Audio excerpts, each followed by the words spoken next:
What's up, everyone? Thanks for tuning in. Now, do not move a muscle because tonight is a very special finale.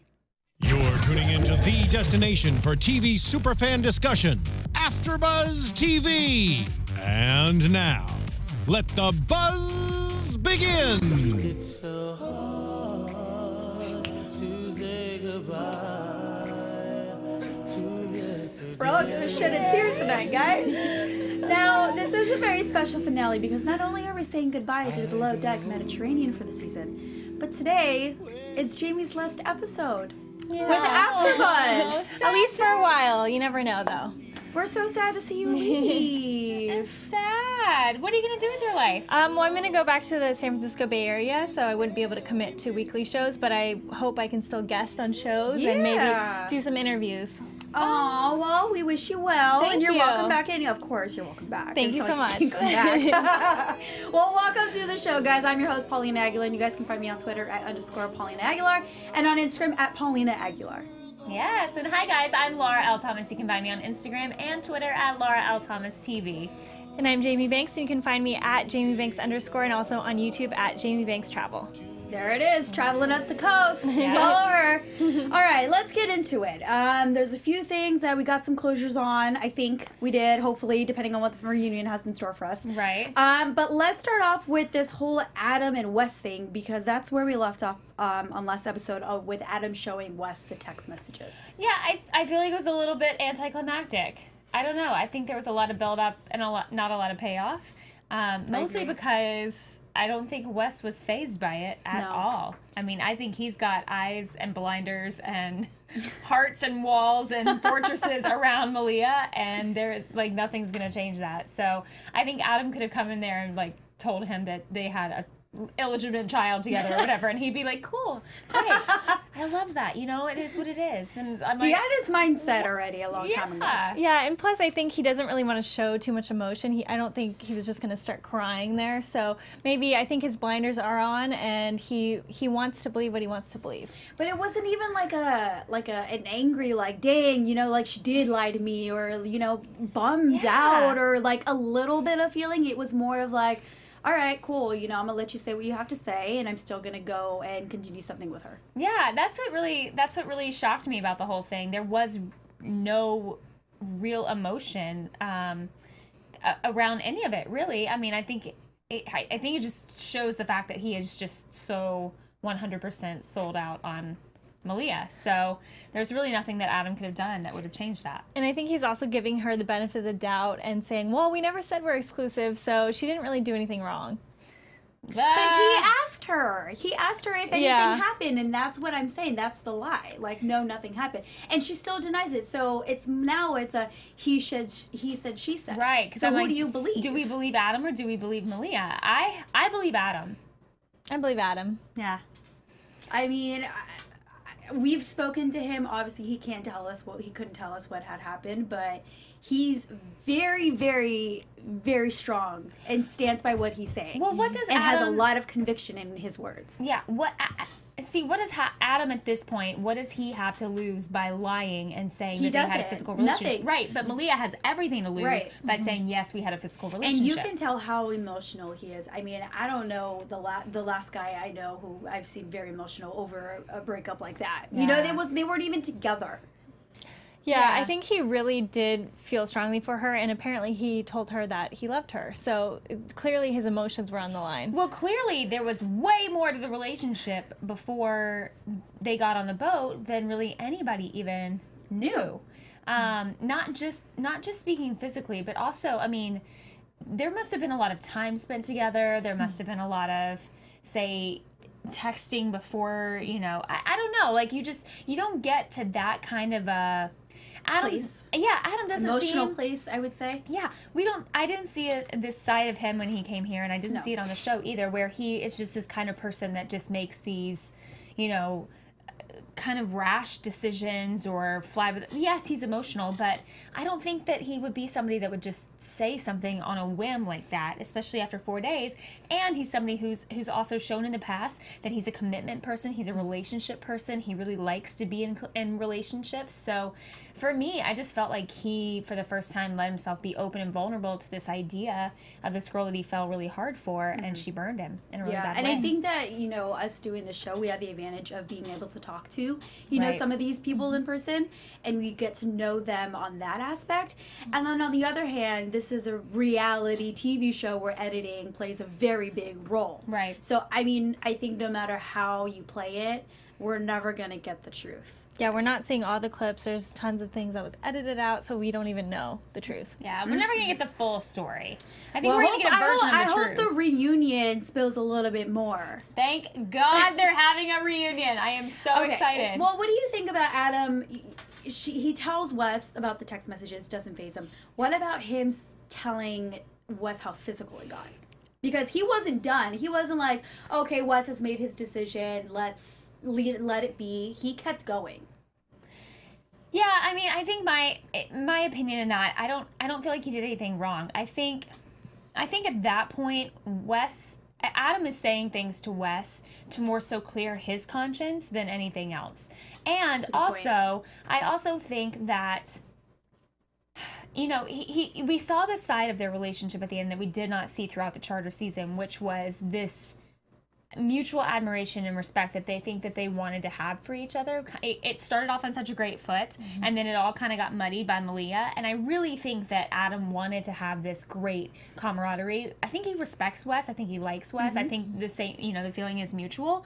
So I think if you and I say we're after the same guy, if I were married, if you and I were after the same guy, and like, you know, I had a thing with him, and then you had a thing with him, and I was like, oh, he was telling me these things, but you ended up with him, I feel like I would want to go to you as a friend and be like, look, this is what happened. Just so you know, like, and I just need to clear my conscience just so that I know that I've done everything that I can, and you know exactly what you're getting into. This is what happened. That's all I think that Adam was doing to Wes in that moment. Yeah, I totally agree. I think he was looking out for Wes as a potential friend, or would have been a friend, and just wanted to protect him. Yeah. And Wes is so naive, not naive, but so sweet that I think he just doesn't want him to get hurt.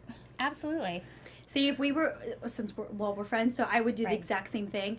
But it was some girl I do not know, and we were not friends. I'd be like, see ya, good luck, have fun. I probably wouldn't tell them. Because if we were friends, then okay, fine, sure. I'll tell you. Sure. But I mean, you just like, I just really think like he sees Malia as two-faced. And she really has shown kind of not her best light in this whole season. Even down to the very end today. Like, even in the episode, this is the least Malia we've had in the episode. And I was like, this might be my favorite episode.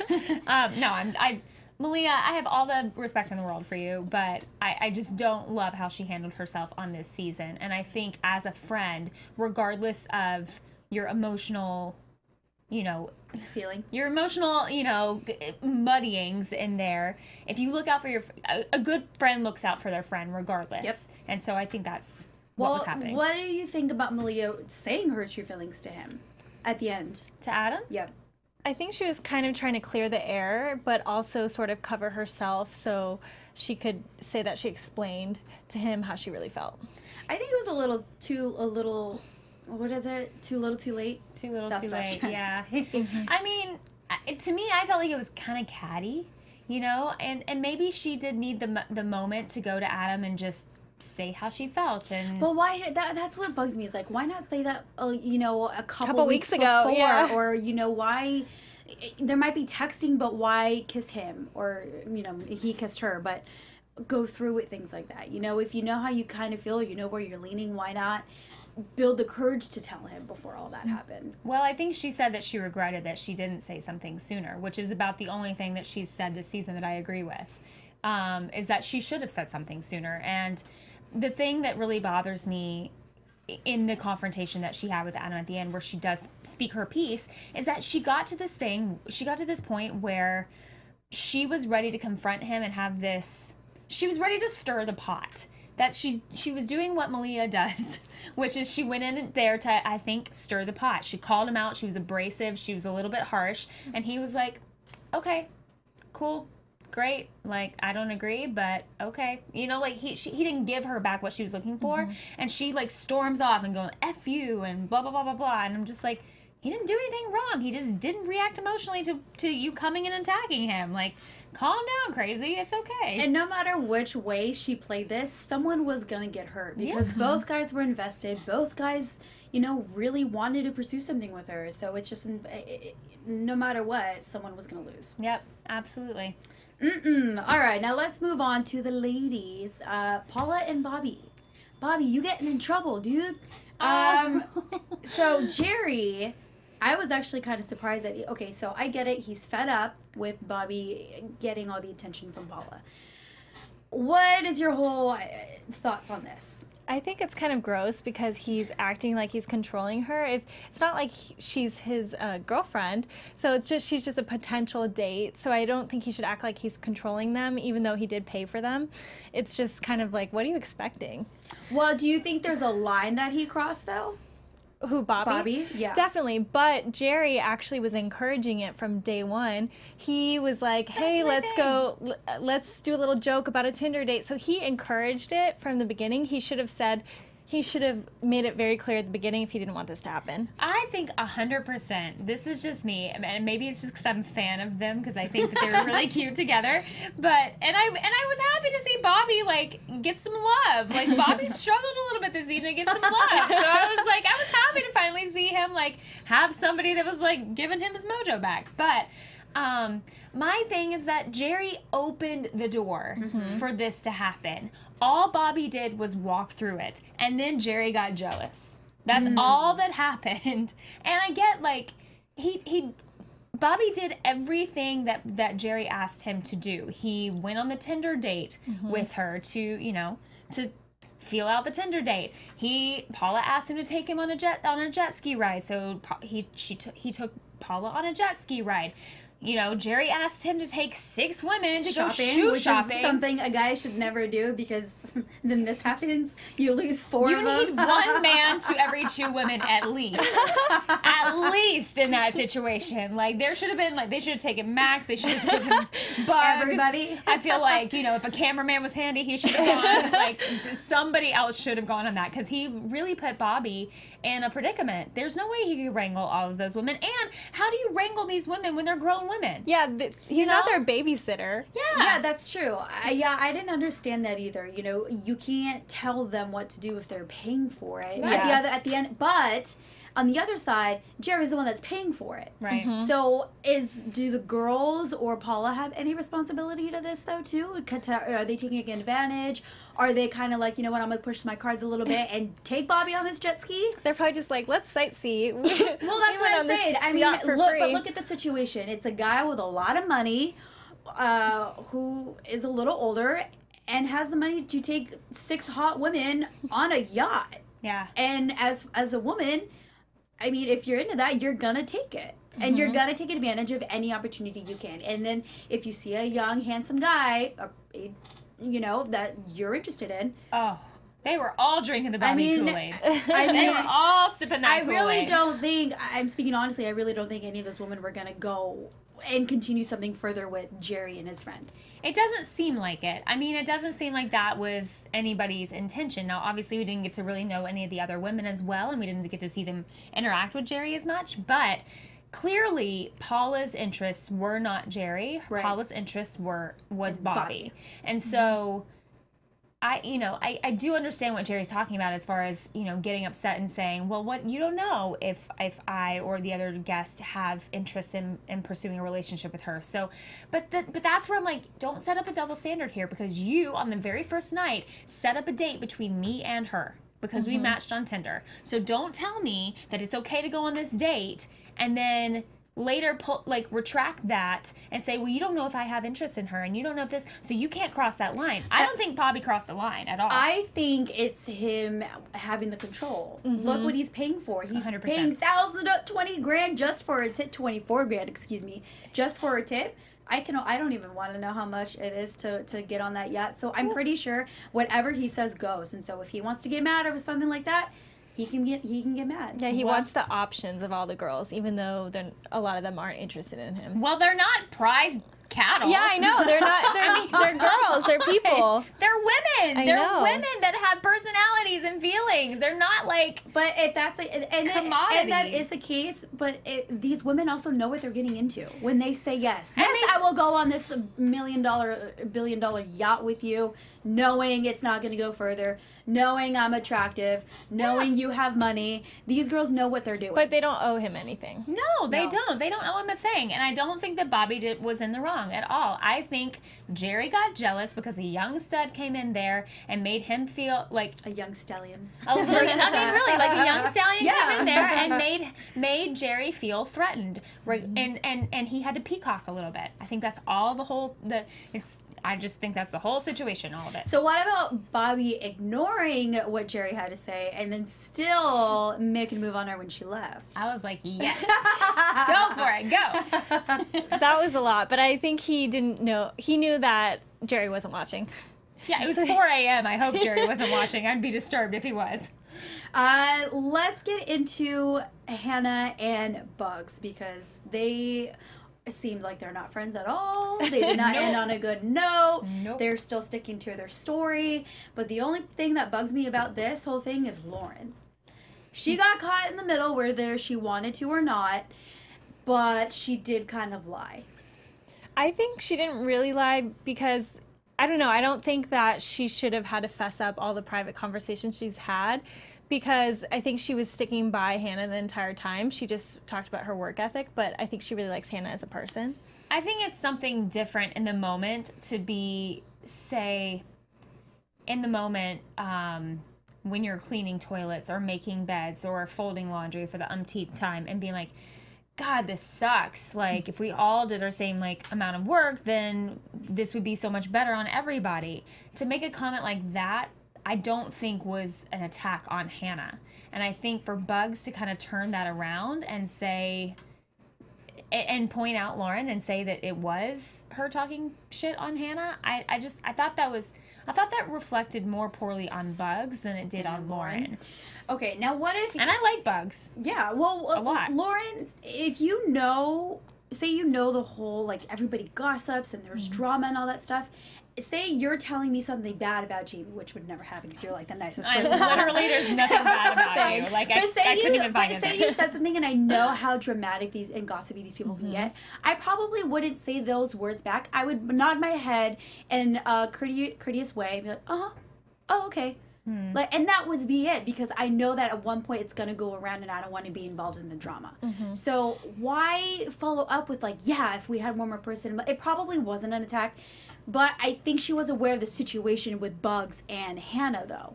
I think ultimately at the end of the day, and Lauren admitted it herself, she's a people pleaser. She's a person that she doesn't like to ruffle feathers. She doesn't like to be confrontational. So if she's with Bugs, she wants to get along with Bugs. If she's with Hannah, she wants to get along with Hannah. I think I can understand what she's saying, you know, and I wouldn't call her two-faced by any means. I just think she's A flip-flopper? Well, she wants to please everyone. No, I think she's a people pleaser, and I think she's gonna say what the person that she's with in the moment wants to hear. But that's not right. See, I don't like that. Why not just be honest? Like, I'm not saying to go attack somebody, be like, hey, you suck, and you suck. Yeah, but what if she actually feels that way? Like, what if she actually... If she wants to be a people pleaser, then you keep it to yourself. Because then that's going to ruin your relationships. If I like you as my boss, and I like you as my boss, and I want to please both of you, but I really hate certain things about you, why would I tell you if I want to be on good terms with you? Yeah, but then I don't think Bugs should have brought it up. Well, she's venting. Yeah. I understand venting to someone, and you know, she being Bugs or she being Lauren? Bugs. Bugs like is venting to someone, and you know, you just want somebody to listen.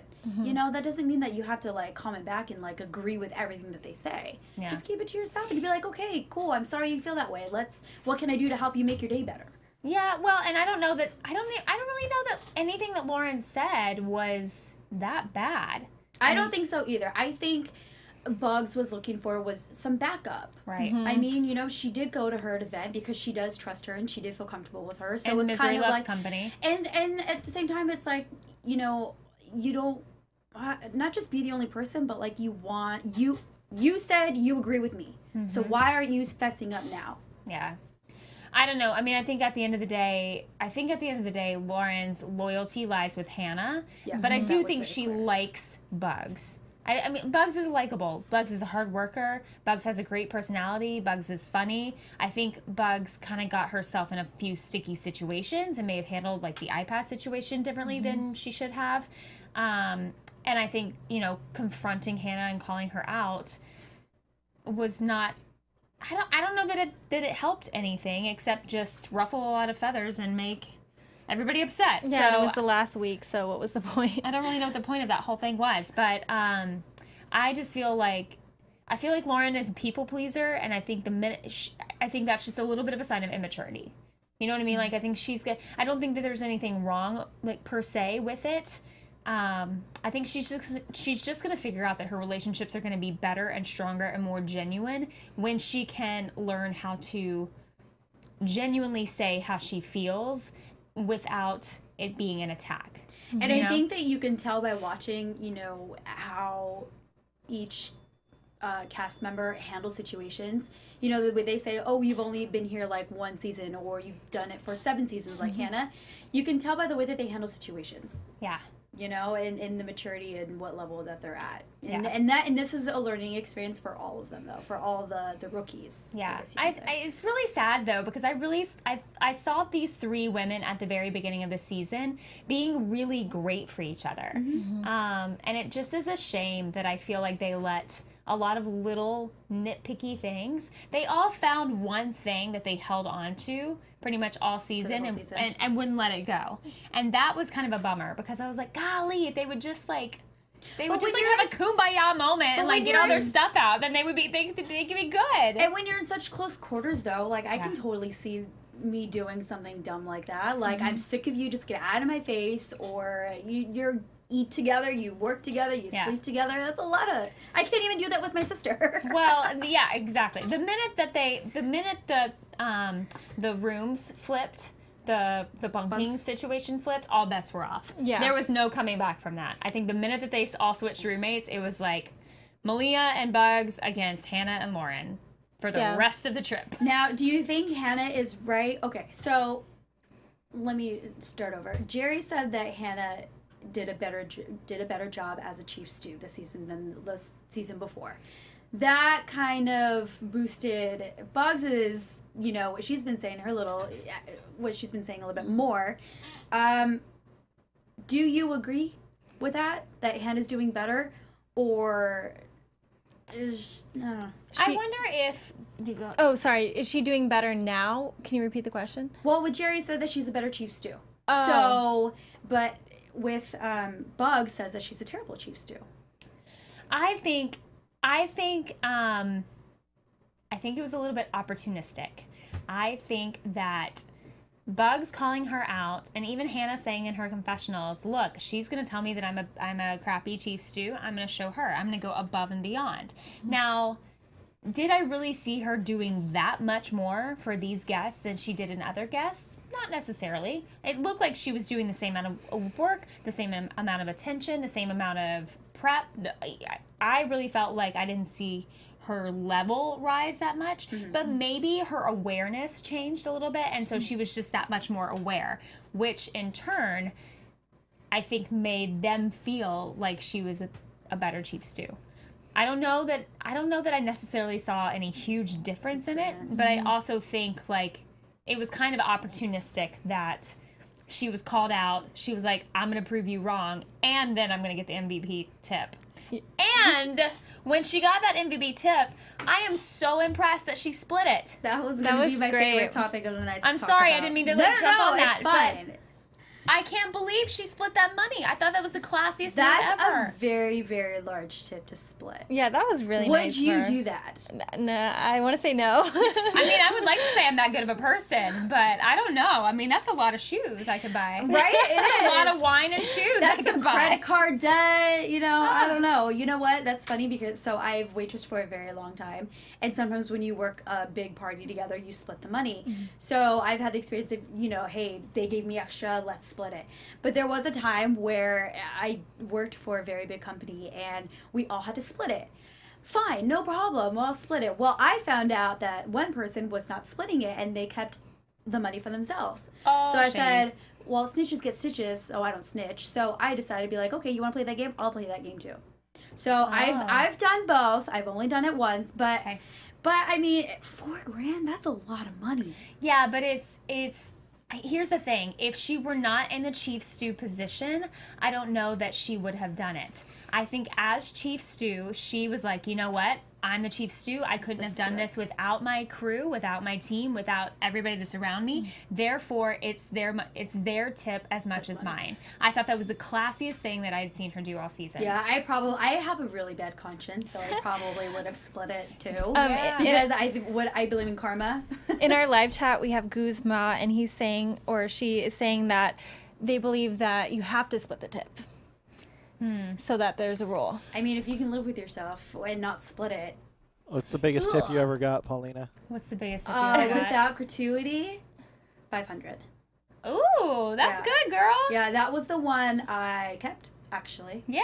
Wow. That was the one I kept, yeah. And, yeah, 500. Did you ever wait tables? No, but I want to be on a yacht for those tips. Right, exactly. Right, can I please? Somebody sign me up for a yacht. I don't know why I haven't done this What before. position would you be? On a yacht? Yeah. Captain, baby. There it is. You don't have to do anything. Right? What about you? What would you do? I guess I would be a stewardess. Which level? At the bottom, because I don't have any experience.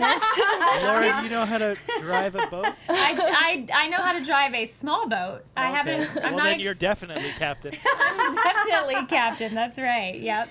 I can learn how to drive a big boat. Can't be that much harder. It's just a bunch of ocean, right? Just a bunch of ocean. I'd have to learn what a shackle is, though. I'm not sure what a shackle. I don't know how long one shackle is. They Do you said know it. like nautical terms? I only from Below Deck Med. The only nautical terms that I know: maritime, and shackle, and starboard, Bow. I know that. and bow. I'm well on my way. Bosun. Oh wait, what was the one? What was the watch that Bobby was on tonight? Pericle. something? Pericle. I don't know. I It can't starts remember, with but I P. kept looking. I was I like, don't know what that means. Though. what is that? What is that watch? I want to learn. Does I anyone have- know? Tell us in the live chat. Yeah. Well, guys, is there anything else, or did we cover everything? I think we may have covered everything. Oh wait, can we talk about the cage dance in the club really Oh fast? God, do we have to? I don't Only even for a know. minute. Only for a minute to end on a high note, because that was a lot of hip gyration.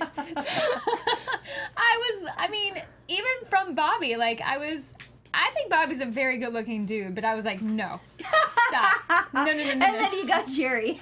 And then Jerry trying to dance in that little cage. I don't know. Somebody save him, please. Hey, but that's what you pay the big bucks for. Look, he had a guess. great time, and he was drunk, and he ended on a happy note. That's right. He felt like a man. That's all that matters. JB, would we be seeing you dancing in clubs like that? Probably not in the cage. I'll stick to the floor. You can catch Jamie in San Francisco Bay Area. No, I'm just kidding. In the cage. In a cage somewhere. If you get footage, let us know. But how did they get a chance to go out with them? I've never seen the crew go out with the guests. I think Jerry invited them. Yeah, that's what I was wondering. I thought he only invited Bobby.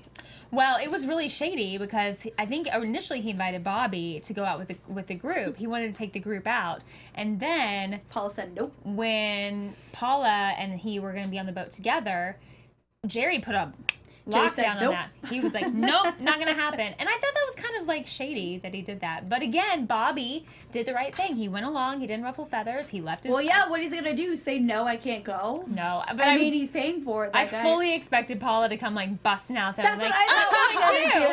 And That's then what I thought. Jerry But then was she had to leave at 4 a.m. Yeah. I was thinking the exact same Anyway, thing. I thought that was weird, but anyway, so no cage dancing for you. No cage dancing for you. No, No. What did you guys think about all the goodbyes? Awkward. Awkward, yeah. Very awkward. We didn't get to see Bobby's. We didn't get to see, who else did we get to see? I mean, it was fine. The weirdest one I think was between Malia and Hannah, where they just kind of stood there and they were like, silence. Yeah. So Interesting bye. season, huh? Yeah, I mean, it was just so weird, and I don't agree with Malia's comment about they just don't know how they feel about each other. I think they just don't like each other, and they didn't have a lot to say. It's not like they interacted a lot at all. They really didn't. They were in two different parts of the ship world. So, anyway. I guess we're going to have to see how it all unfolds for the reunion. I'm so excited! Well, guys, I think that's it for the season. So don't forget to follow us on social media. What's next? So you're moving up the coast. Dewberry, yeah. You can follow me on YouTube. I'm gonna really focus on my travel channel and launching a blog soon. And you can find me at JamieVinks_ and also on YouTube at JamieVinks Travel. And it's been such a pleasure, guys. Thanks. Yeah. And what other shows are you doing so everyone can watch? Y'all, this is my. I all 3 of my shows have wrapped up really? this week. Yeah, so I gotta find a new show. So I'll let you know what it is. You can follow me on Instagram and Twitter at Laura L. Thomas TV, and I'll let you know what show I'm on next. And you guys can follow me on Twitter at _Paulina Aguilar and on Instagram at Paulina Aguilar. And I will be doing MTV's The Challenge, which is up in an hour, actually. So stay tuned for that. And I do MTV The Real World. So follow us, follow our journey, follow our adventures. Yay! And we unfortunately won't be covering the reunion next week. So we're all going to be surprised together. And we'll see you guys next time. Yeah, next season. Thanks, guys. Bye, guys. Bye. From executive producers Maria Menounos, Kevin Undergaro, Phil Svitek, and the entire AfterBuzz TV staff, we would like to thank you for listening to the AfterBuzz TV network. To watch or listen to other after shows and post comments or questions, be sure to visit AfterBuzzTV.com. I'm Sir Richard Wentworth, and this has been a presentation of AfterBuzz TV. Buzz you later. The views expressed herein are those of the hosts only and do not necessarily reflect the views of AfterBuzz TV or its owners or principals.